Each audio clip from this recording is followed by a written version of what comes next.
Before we get into everything, why don't you talk about your service and your lead up to this position? Yeah, Adam, I began my service as a private and was a combat medic. Because of my service record, I was recommended to go to Officer Candidate School, OCS, Fort Benning, Georgia. I was commissioned in artillery as a second lieutenant. In that long process, I added on military intelligence, psychological operation, and information operations as qualifying as additional qualifications. I served almost 7 years embedded with the Drug Enforcement Administration. I did 4 combat tours, another additional tour as a civilian advisor, 1 tour in Iraq, 3 tours in Afghanistan, and 1 as a civilian advisor. Following it, I retired as a lieutenant colonel, so went from private to sergeant to lieutenant colonel. I earned multiple awards, highest awards being 2 Bronze Stars, and that's kind of wrap my service up in a nutshell. And you want to, is it Chris, would that be best to? Yeah. What were you thinking when he came to you and said, I'd like to run for Irondequoit Town Supervisor?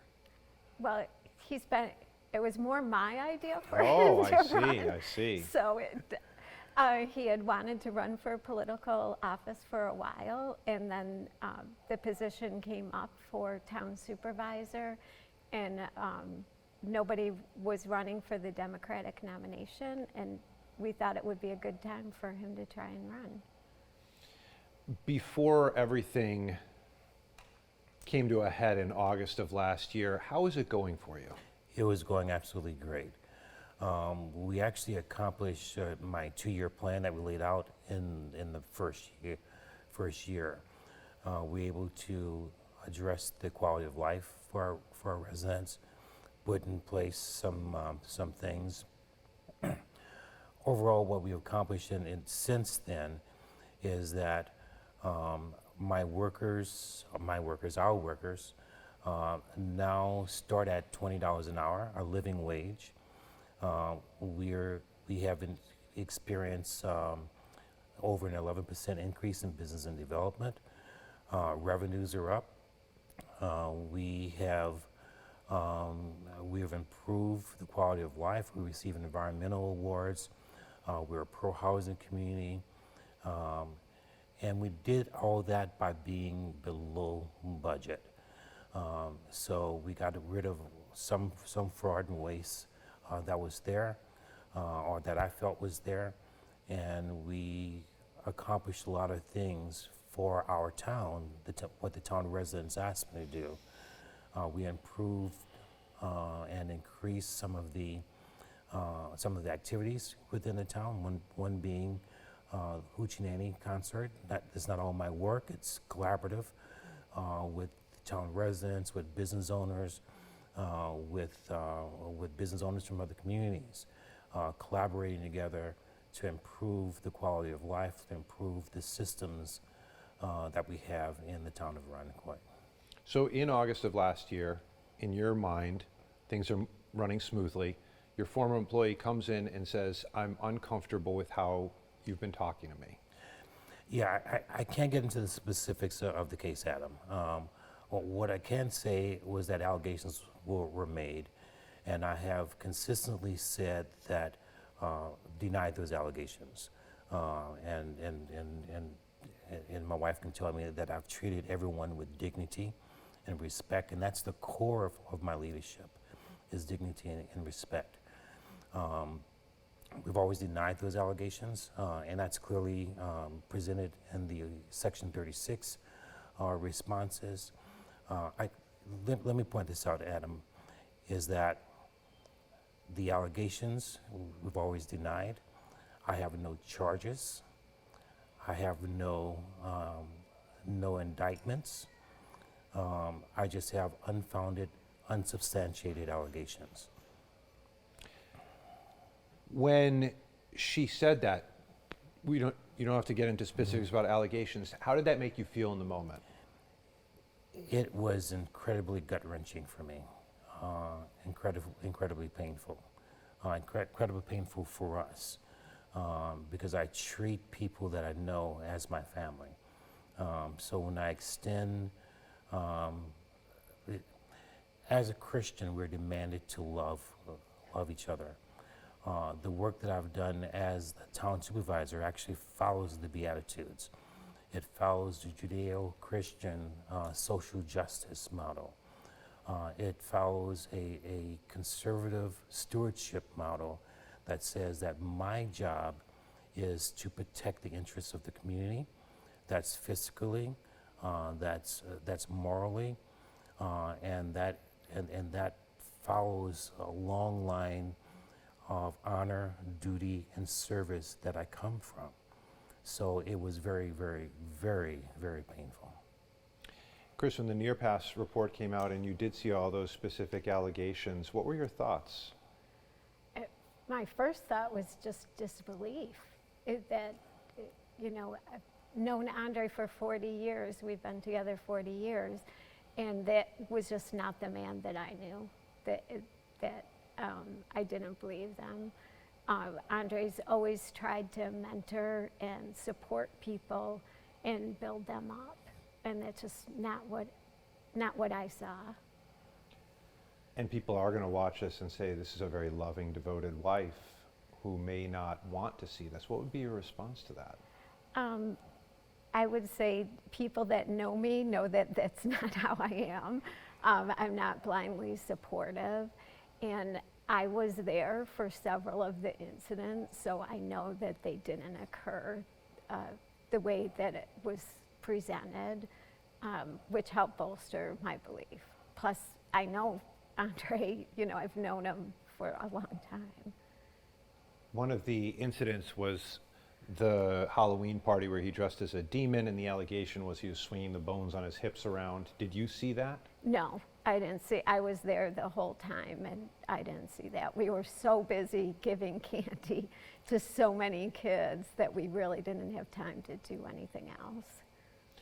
And Andrae, a longer question here. You had the allegation from the former employee that you commented on her beauty, saying, I hired you because you're beautiful and because you're obviously very capable. You said in the report that's not the words you remember saying. At the same time, you said you were trying to address her insecurity in the moment. You commented on, according to the Near Pass report, her outfit. She said it was a schoolgirl outfit. You said you were inquiring about whether she went to Mercy. And then there was a discussion over whether people in the office would think you guys were having a workplace relationship. Yeah. So my only thought is, so obviously you denied all that. Do you feel like there was still too much discussion about appearance, body, when you would talk with her?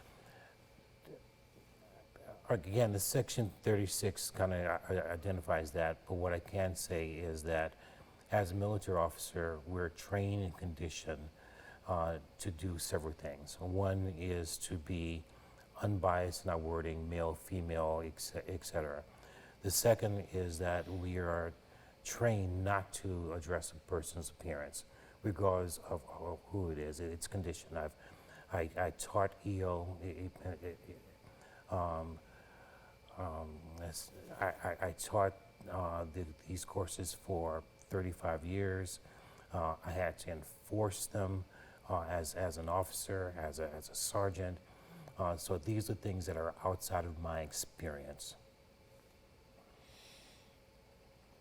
There was no witnesses to any of those conversations that she cited in the Near Pass report, but she did text people afterwards, and they said, well, that was contemporaneous evidence, so to speak, or notes. What do you think about that? I can text you anything I want. I can't speak about someone's actions. I can't speak about why someone would say or do anything. What I've experienced is that character doesn't change. And my character has been known in the community. I've done so much work with kids, mentoring a male responsibility, talking to young women about teenage pregnancy. I've worked on so many boards throughout the community that had that been my character, it would have been known. And I've not had any allegations from any of my activities in 40 plus years that I've been a member of this community. So with a top secret clearance, we're going through the activities that require me to maintain that clearance, raising kids. Those behaviors would have been known way before now. Would you have done anything differently in hindsight? That's a tough question because the actions aren't my actions; they're from someone else. Had I known other things, would I have made different choices? The answer is probably yes. Some information came to me after all this happened. I can't get into the specifics. That would have changed my opinion about who I hired and who I aligned with. The other allegation is that you changed her job role afterwards, and there was some type of retribution there. Retaliation is the technical word, I guess. Did you change her role after this? Adam, when I was running for office, I had a gentleman threaten my life physically, that they wanted to see me dead. I filed a police report. I ran report police on that. After I got elected, I naturally found out who that person was. My order to his director and the people around him was to treat that person with dignity and respect. Like I said, as a Christian, we are required to forgive. We're required to spread as much love as possible. That's not a blank check, but it does say that retribution, retaliation is not in the vocabulary of being someone who puts social justice, who believes in justice, who believes in forgiveness forehand. So if I can treat someone who threatened my life with dignity and respect, and order others to treat that person with dignity and respect, that says to me that I am looking from the outside, not the type of person that will retaliate for these type of unfounded allegations and unfounded charges. The core of my leadership is dignity and respect. I did not retaliate against anyone. I did not do any of the actions as I said in my response. And then I think she had cited the night where the family was murdered. Did you intentionally leave her out of those discussions about how to respond to that? My only duty was to my community. My only duty was to my duty as the leader of the town. So when you're dealing with a very sensitive information, sensitive crime, I even told my police chief, don't tell me about the investigation because I don't want to be the cause of any leaks that may cause this bad guy to slip through the hoops. So with that said, I limited who received what information when, and that included me. You know, I eliminated myself out of things that I didn't need to know. I just needed to know the end point.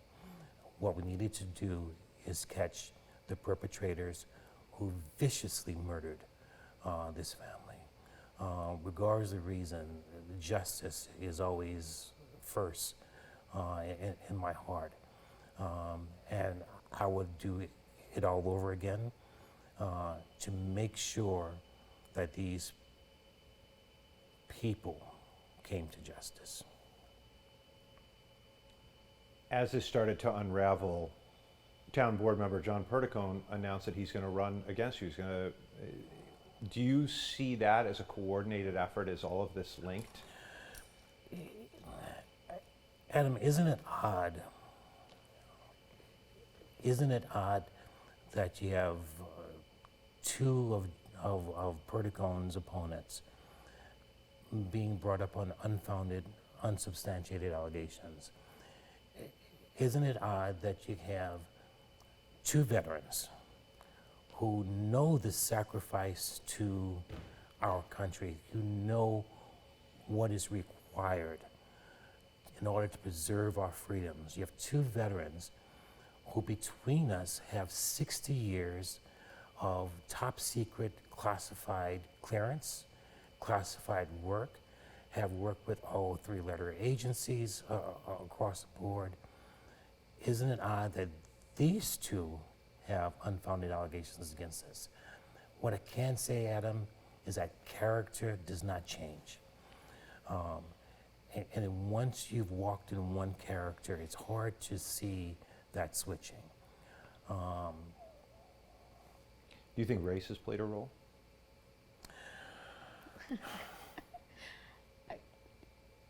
We can't speak to other people's feelings or what they say, but I think that Andrae is the first black supervisor of Irondequoit, black town supervisor, the first black town supervisor in Monroe County, and we think the first black supervisor in the state, the first black town supervisor in the state. So I feel that he has been treated differently from when he took office. So, yeah. Yeah. That's, No other public official has been treated this way. No other public official has had, especially with my background and experience, not only locally but throughout the world, has had every minor detail quadruply questioned.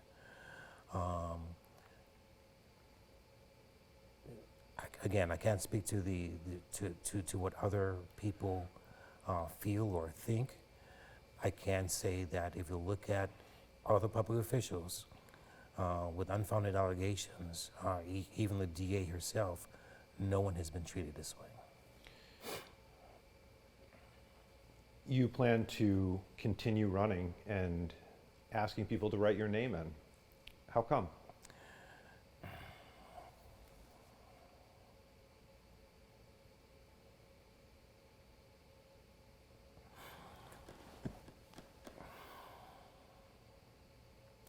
Adam, when you, I'm sorry for getting choked up with this.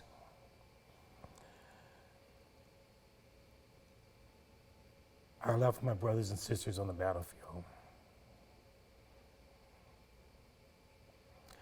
They didn't get a chance to come home. They don't get a chance to serve. They don't get a chance to watch their families grow. As a combat vet, I have an obligation. I have an obligation to my brothers and sisters who did not come home to live and give the best life possible so I can lift others up, because they didn't get a chance to do that. So if I allow a corrupt system to silence my voice because I'm trying to give all I can to honor that sacrifice, honor their blood, honor their gifts to our freedom, then I will have dishonored them. So I'm not going to let anyone perpetuate this injustice. I'm not going to let anyone dishonor their sacrifice. So I'm not running for me. I'm running because of everyone like me who sees a wrong and tries to make things right. If I fall to that wrong and let it control me, then I am wrong. So with every breath in my body, I am going to continue to run. I'm going to continue to serve. I am not going to let anyone think that I am afraid, because I know the sacrifice, I know the cost of honor, I know the cost of freedom, I know the cost of service. And I'm not going to let people who don't know and who have not borne that cost scare me away for 1 second. And Chris, my last question for you is, what has this entire experience been like for you? It's been devastating. It just, when these allegations came out, it was so painful for me, for Andrae. And then the way some people that we've known and supported have felt like turned on us, and the way that we've been treated, it's been really hurtful. And the whole situation has hurt us, it's hurt the town, it's hurt the community. Yeah, and I just don't understand. I don't understand. And my last question for you is more on the other note with Anthony Costanza. You said that the charges against him are unfounded. Why is that? What I tried to do with Anthony when these allegations came forward is find the most independent bodies I can to look at what has happened. And those bodies said, there's nothing to see here. Because people don't understand how our system works, Irondequoit uses a sole assessor. What that means is that one person is the tax assessor. We don't have any agreements with any other towns. There's no law with any other towns. If that person lives in town, that person is obligated to do their assessment. Document it correctly, respond correctly, and make everything transparent outside of their discretion. And I felt that is what Anthony did. The investigating bodies that I engaged in felt that he did the same thing. And what people responded to is, as veterans, and I have the same thing on my tax base, is that we get a benefit from the state and local government for our taxes. The assessor does not have the ability to lower their taxes. They can only assess the value of their property. And what they looked at was his veterans' benefits kicking in, not him changing any of the taxes that he owed. So it was a complete misunderstanding. It was complete. I felt that they completely misunderstood what the role of the assessor was, and they completely misunderstood what the law actually says. Before we let you go, any final thoughts? Something I missed? I just want to thank the Irondequoit people for believing in me. We've now heard from thousands of Irondequoit residents that know me, that don't believe one word of these allegations, and that have thanked me for what we try to reform in town, and thanked me for the work that we want to do going forward in the future. So I want to thank all the people who have supported me in the past. I want to thank all the people who are supporting me now. And I look forward to continuing to serve the community that I love, community that we love, then we raise our families in, and continue to thrive and help others thrive. And like I've said so many times before, my job, my mission is to raise others up so that they can accomplish things that I can't even imagine being accomplished. And that's the legacy that we pass to our children. That's the legacy I pass to kids I mentor. That's the legacy I pass to professionals I mentor. And that's the legacy that my mentors passed to me, is to lift others up. And that's what I will continue to do. Thank you. And Chris, anything that you'd like to add that I might have missed? Not that I can think of now. I appreciate you both taking the time to talk with me today. Thank you very much. Thank you. Arundecoit Town Board member John Perticone is trying to unseat Evans this year. That's why he ran in the Democratic primary and ended up securing the nomination.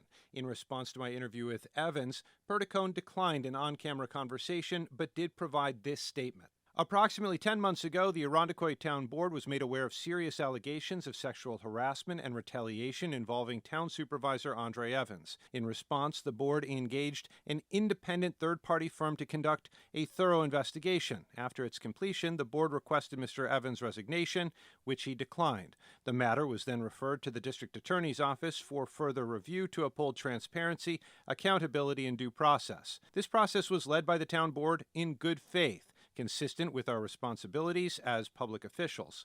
Any claims suggesting otherwise are attempts to deflect from the facts. The board remains committed to maintaining the integrity of our government and protecting the rights and dignity of our employees. As the matter is now in court, it would be inappropriate to comment further at this time. We also asked the former employee who made the initial accusations if she'd like to offer any comment or go on camera, and she declined.